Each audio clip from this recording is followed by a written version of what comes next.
Hey, have you ever wanted to give to other people? Or maybe you have. Maybe you've given thousands away, or you just wish you could. Today we're going to be talking about charitable giving. Listen, it's from your heart. It's not really anything else. It's from your heart. And we're going to be talking about taking what the resources God has given us and blessing others. You know, the Bible says it's better to give than to receive. So that's what we're talking about today on Straight Talk with Pastor Kevin.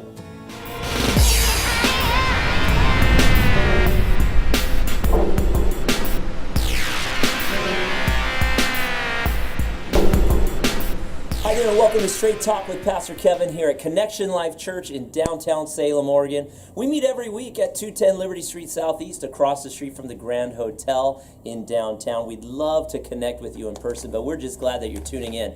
Today we're talking about that charitable giving heart. You know, it's from the heart. The Bible says that it's better to give than to receive. So I brought some experts into the house with me, and we're going to ask them how they got into it and what they're doing. I've got Michael Robinson from Austin, Texas, and Briggs Kellogg from Austin, Texas. How you doing, guys? Dude, good. I'll take a day or two of this northeast weather. It's been nice, northwest, actually. Northwest. I don't know where I'm at. You're I travel. I I don't know where I am. But anyway, here in Oregon, a little bit of that. You know, I actually like rainy days. Cup of coffee, my couch, and a movie. Now, when you guys first showed up, it was hot. It was well, not hot to us. I was going to say not to hot us. to you guys. Well, actually, you guys are moving to Austin. But you're from Tennessee. That's right. Which part of Tennessee? Nashville. And you're from Arizona. Phoenix. So that's where like hell is. It's already at 110 degrees there. That's so, amazing. Here was like, great. You just walk out and you're sweating immediately. You get used Or is it to it. dry? You can't sweat. It's too dry. In the desert, man. You just dry up and die. Is it a dry heat or is it? The driest you can possibly get. So when you guys arrived to Portland, Oregon, did you really feel like you were in heaven all of a sudden? Yes. Yes. Well, I like to say that. That's why we're here. Yeah, that's right, man. Right. Well, we came out of a leadership conference. Michael, you joined me in a leadership boot camp is what we call it, and we just kind of met with about 60 leaders over the weekend. That was amazing, talking about leadership stuff. But in addition to that, I wanted to pick your brain for the remainder of your time with us on how do we give, charitably give and change the world and all of the efforts. And Michael, I know you've traveled the world helping other countries with orphanages and relief efforts and all of that sort of thing. And you know, for the average person, I'll just call myself average, we don't always know how to do that. We wish we could, but we don't always know how to do that. It's not as easy as just writing a check. Right. Number one, we don't know who to write it to. Number two, we don't have the money to write it. So, you know, it makes it difficult. But a lot of people in this world have a heart to give. They just don't know how to do it. That's right. And you guys have been doing it for quite a while. And what I love about these guys is they have kind of married the art of finance with the art of giving. You bring these two together and we're going to change the world. Remember that old song? I mean, Briggs, you probably don't remember, but that whole, we are the world. Yeah, remember that? I mean, that's we were going to change the whole world. And now when you take the art of finance and the art of giving, we really can. Yeah, we really can. And we're going to talk about that in just a minute, but I first want to find out how you guys even got started. So, Briggs, we'll start with you. Where did you start in finance? Because you don't look quite as old as Michael. Yeah. And it's really luckily. It's really impressive that a young man like you can have his head on his shoulders well enough to understand finance and charitable giving. So, what got you into it? Well, I guess the first thing that I wanted to do, I just wanted to figure out what I wanted to do in the first place. I heard a quote one time, it was actually off of another TV show, How I Met Your Mother, funny enough, but they were talking about how, what is the one thing that you want to do in this life? What's that one thing that when you die that you could, feel accomplished, that you even contributed to making or trying to make this happen? And the girl on the show was like, oh, I want to end world hunger. So she went to college for economics and all this stuff. And they were talking about how every single step forward should be in that direction. If you're not progressing towards that, then you're not really progressing towards your goals at all. And so I think millennials are very goal-oriented people. We talk a lot about the journey, especially like in church or anything. We talk a lot about the journey, about what it like what that journey means and living in the now. We shouldn't get too caught up with the end result. But the fact of the matter is that when you can marry the end result and the journey, you're going to have a lot more success. So my goal is that I wanted to give everybody the ability to have some kind of purpose. That's awesome. And I wanted that. So Now, can I ask you, how old are you? I'm 21 You're years old. 21 years old, Yeah. and you have a mind for finance and Yeah. how economics works in not only our local area or our country, but globally. Yeah. How in the world do you come up with that knowledge at 21? Did you go to school? Were you an A student in high school? It's How did- Facebook. Oh, Facebook. Facebook, Google, Or YouTube, right? yeah. YouTube. So, I mean, in high school, no, by no means. I think I was top 50% in my class. I mean, I like to think that I'm a smart person, but that school wasn't something I was necessarily good at. I think school, more than anything, grades your conformity rather than your intelligence. And so I went to school, and I mean, I went to college, and I was trying to figure out what I wanted to do. Do I want to go to medicine, blah, blah, blah. And then once I heard this quote, I was like, no, I want to, where can I marry two different ideas? How can I privatize giving? Because rather than waiting around for people to give. And so I ended up getting a job at a bank and working my way up there. They got me all licensed and everything, and I didn't really learn too much there. I learned what the fundamentals, but I was like, I really, really like this. I really like how this works, and so I just started reading books and articles and watching YouTube videos and doing all that stuff and teaching myself, and started doing trial and errors. I started testing theories every single day. Okay, when this happens, when gold goes this way, or when this commodity goes this way, how is the world going to react? How does water act in a down climate or an up climate? And just testing so many different ideas and using my creativity, and in fact, leveraging the fact that I'm not in this situation where I was classically trained to be more creative, because usually when you're classically trained, it puts you in a box a lot of the times. And I'm not dogging on that at all, because I'm classically trained. I'm licensed and registered with different series financial licenses, but I just started learning. I just started doing and took every step forward. To How long ago was that? A year ago. So you started when you're 20, Yeah. and now you're doing well. Yeah. Doing pretty good. Yeah. I mean, this is your job now. Finance is your job now, Right. pretty much, right? Yeah. And that's very cool. And now, so I didn't really mention this, but Briggs and Michael work together, and they're the co-founders of Forward Financial, so that's kind of where they're working and how they're moving finance and all of that stuff. And Michael, you don't look as young as he does. No. Not by any means. But you probably Nowhere did near. it for more than a year. Yeah. So tell us Yeah. your story. How did you start? For me, it was, well, first of all, I got a large family. So how do you start in finance? You have a lot of bills to pay. So And a lot of mouths to That's feed. exactly right. So out of necessity, you learn to go through the process. But for me, just in business ventures, not only was I like you, I've been a pastor for a very long time. Right. But along with that, I use business as a resource for ministry. And so the marriage of those two things requires you to kind of be involved in finance as a whole. But actually, I tell you what brought me to a better understanding of finances was actually crisis. And it was actually financial crisis. That'll do it. When that pressure squeezes Yes. you, it can either destroy you or it refines you. It's one or the other. And I hope it refines me Yeah, when we get to the end of this yeah. thing. But that refinement was how do I utilize resources that already exist, multiply them, and put them to use for a good cause. And so that's really what it was for me. So my foray into finance was not only also trying to figure out how to better utilize the resources that I had, but then how to use the financial resources that the world offers, the tools that they offer through investing, trading, those sorts of tools, to multiply my own ability to do something. And then ultimately what it turned into was how do I then take what I've learned and what seems to be working well for me and share that with others and multiply their ability to do something good in the world. Now, I don't want to miss the opportunity to talk a little bit about your story and your family, because you have how many kids? I've got a total of 7 kids. A total of 7 kids that on all legal levels, like if the world starts coming apart, I got 7 mouths I am responsible. Besides my wife. Besides you feeding your Yes. wife. Now, you may never eat. Yeah, But your exactly. kids have got to eat. So you can see the necessity of the pressure pushes you Talk towards about the things squeezing. you have to do. But in That's right. addition to that, the story is even more beautiful because they're not all your biological kids. No, So no. tell us the Yeah, story. we've got well, we don't have enough time. Your show. No, I know, I But bottom understand, line, we've adopted four girls, and we have 3 biological sons.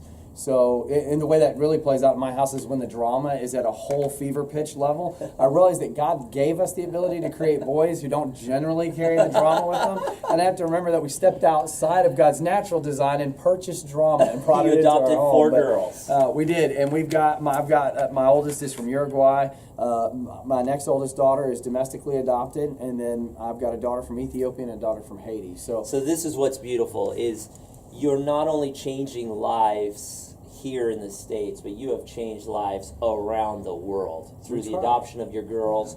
I mean, you really have made a difference all over the globe, which is really impressive. But it does put a lot of pressure on you It does. because, like, I wouldn't even know what kind of vehicle to go buy next. I don't you know? either. It's like, do you have enough car Yeah. seats, you know, Yeah. and do you have enough seat belts? That's and, right. and if you just want to go to the movies, you got to take a whole van. That's right. You know, and your McDonald's bill is $50. That's You right. know what I'm saying? That's It's like, exactly right. man. So, 50, I'd take 50. so you know, it's just an amazing Yeah. story. But I believe that it's God ordained. God has blessed you with the ability to touch lives, and I believe if He's given you the vision to touch those lives, He'll also give you the provision Sure. to touch those lives. Yeah. And so it gets tough, I'm sure. Yeah, it does. But you know what? God's been good to us all these years, and even in the times where you feel that pressure on and that squeeze, we've always had exactly what we need. Yeah. Maybe not anything extra, but always what we need.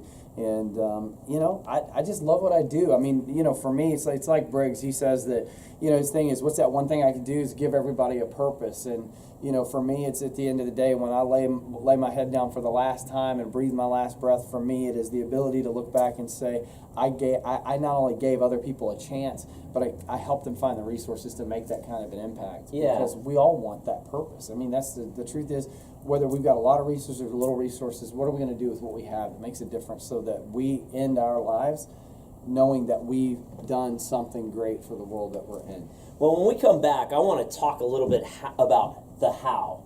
So we just talked about the why, but let's talk about the how. How are we going to make a difference? How are we going to do things around the world and make an impact globally speaking? And how do we take your expertise? And I just want to learn a little bit about what you do to make those things happen through your finance expertise and through your connections around the world, and what we can do as consumers and just good people who want to help the world, what we can do as well. All right? That's right. So when we come back, we're going to talk to Michael and Briggs about what they're doing to change the world through finance, through giving, and maybe through adoption. That's Who right. knows? Sure. So stay tuned. We're going to take a short break and give you these announcements, and we'll be back with Michael and Briggs. Hey everybody, welcome to Connection Life Church. I'm Cameron and it's time for your CLC announcements.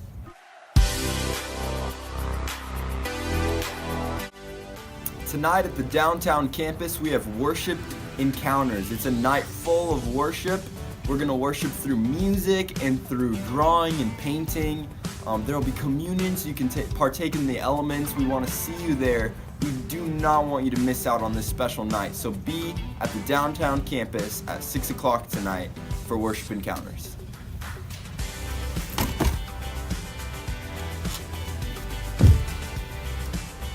Adults, 6:30 on Tuesday is Bob's Bible class. You're going to want to be here. He is absolutely one of the most anointed teachers on earth. Bring some pencils, bring some paper so you can take notes. We'll see you there Tuesday at 6:30. All the ladies in CLC, you have a place to be on Wednesday. That's right, Her Voice Rises is still going. We're in the middle of 8-week series. Well, actually, I'm not in the middle of it. I'm not a woman, Anyways, don't miss out. Ladies, be here Wednesday at 6:30. Join Pastor Christy and Pastor Michelle for Her Voice Rises. Hey, if you haven't marked your calendars already, coming up in a few weekends is our Leadership Boot Camp. It is a weekend full of leadership stuff, so all the leaders, we want to see you there. It is a paid event, so go online to our website and find the information that you need there to sign up. Hey, well, that's it for the CLC announcements this week. If you missed anything, you can pick up a bulletin or go to clcsalem.org and look at the church calendar.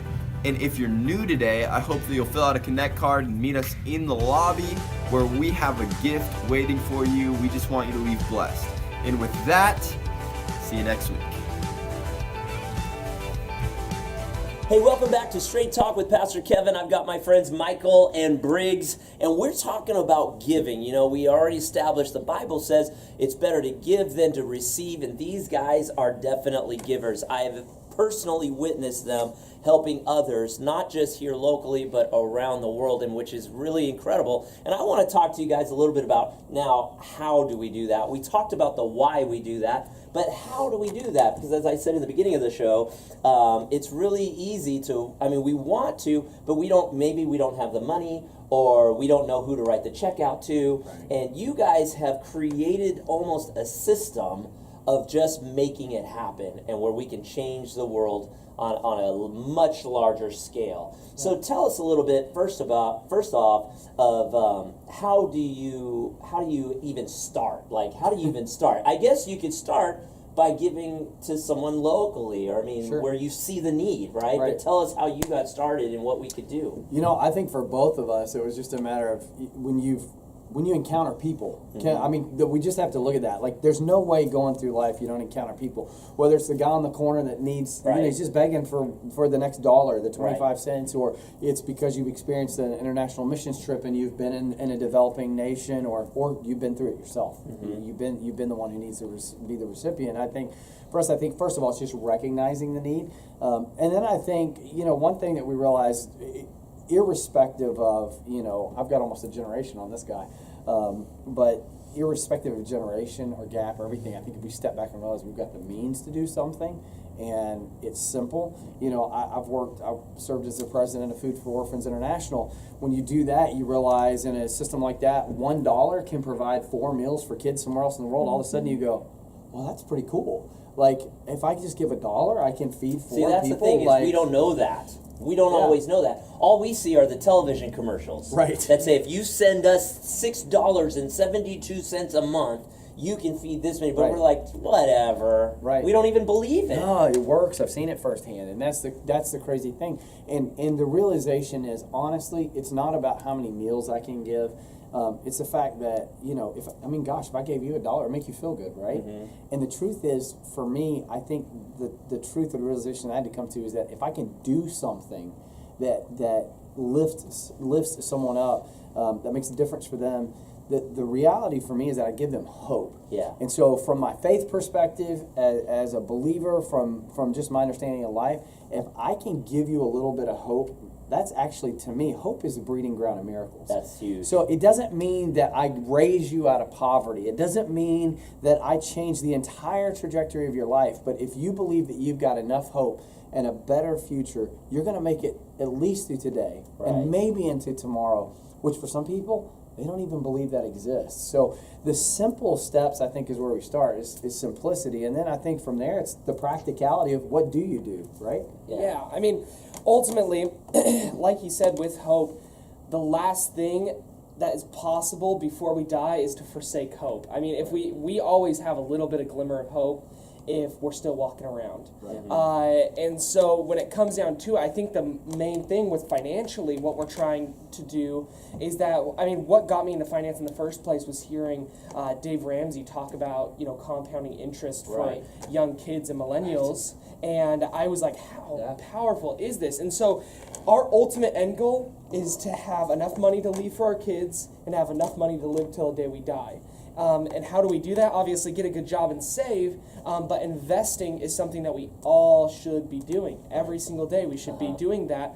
Not necessarily participating in it, but our money should be working for us. Yeah. And if it's not working for us, then it's a lost resource. It's like just if it's not working for us, we're working for it. That's true. We talked about that. And Scripture is very clear. That's right. Like, we shouldn't be a slave to our money. Right. And the unfortunate reality is that when all we're capable of doing is utilizing our resources to make sure we pay our mortgage, to make sure we buy the next fad that's out in the market to Fidget make sure that spinner? everybody's happy. Well, yeah, I mean, I got a fidget spinner. You got a fidget spinner. But so does this guy. Yeah, I do. But the thing is Thanks, that Marcus. when we're driven by the necessity of if I don't get the next dollar, I can't function at the normal level. Versus, yes, we have to work. I'm not saying. I mean, listen, there are seasons you work hard. I mean, Right. again, I got a lot of kids. There are seasons you work hard and you feel like you've just got enough. But the end result, just like conversations we've been involved in the last few days, you could become very successful, have millions and millions of dollars, and at the end of the day, if you haven't put purpose behind your money, the fulfillment, the joy, the happiness that your resources can bring you. So whether you've got 50 cents in the bank or negative 50 cents for that matter, you got $50 million in the bank, it isn't a purpose and a reason of what you have, and it's not driven to improve not only our lives as individuals, but the lives of the people around us. There's a lot of dissatisfaction in that, and we miss the hope, we miss the joy, and we miss contentment, and ultimately we don't enjoy the life we were meant to enjoy. Yeah, Right? yeah. It's not about becoming super wealthy. It's possible. I mean, building wealth is not rocket science. Building wealth is about time, patience, persistence, and diligence. And so when what we want to do, what Briggs is brilliant at, I mean, absolutely brilliant at, is building vehicles where, as long as you're patient, it returns yields. It allows you to let your money work for you, but we want to give money a purpose. So with Forward Financial and our personal Yeah. lives, what we've done is we're creating investment vehicles. We're creating a culture. It's Yeah. even more than just the investment vehicles. I think for us is Yeah. creating a It's a community culture. and a culture for the people who are involved in what we're doing, the people who we will encounter, to put their money to work, not only to help them and secure a future for them, but to make a difference in the world. And that's why we say, with everything we do, whether it's Forward Financial or really just personally, I think, the whole idea is we want to give people hope for the future while they're helping us give hope to the world.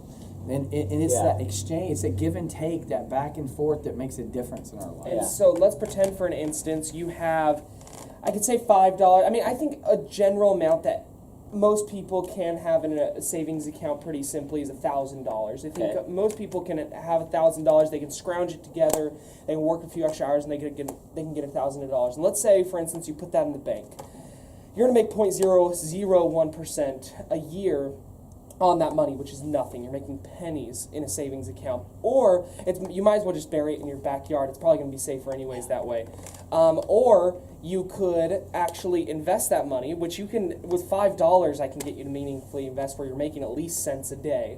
And you have $1,000 and you're making enough a week. Okay, you're making enough a week to have this preparation for your financial goals, whether it's Right. buying a house or retirement. You're making enough money, and you're seeing that money work for you in meaningful ways. And I'm not just talking about pennies; I'm talking about dollars, Right. $10, $20, $30 in a week. And at the same time, you're feeding at least a dozen kids in sub-Saharan Africa. Yeah. Well, that's what I want to talk about, because I got this thought in my mind. Anybody would probably give, if I told them, if I gave you $100, but the requirement was you had to give 10 of those dollars to starving children in Africa, will you take it? They're going to say yes every course. single time, Yeah. because if they don't give that $10, they're not going to receive the 90 for That's right. themselves, right? Absolutely. So Exactly it. everybody, if they knew that there was a gain to be had, Right. they would immediately become givers if that was the requirement. Right. Okay, so now let's take the requirement away and talk about principle. If instead of you giving me $100, Briggs, if you could teach me how to make $100 and I tipped 10% and gave it to That's right. starving children, then there's no difference. It's right. just now the only difference is why I'm doing it, the Well, principle. The idea is empowering each other. I think that sometimes the greatest missions in life are missed out on because we don't empower each other.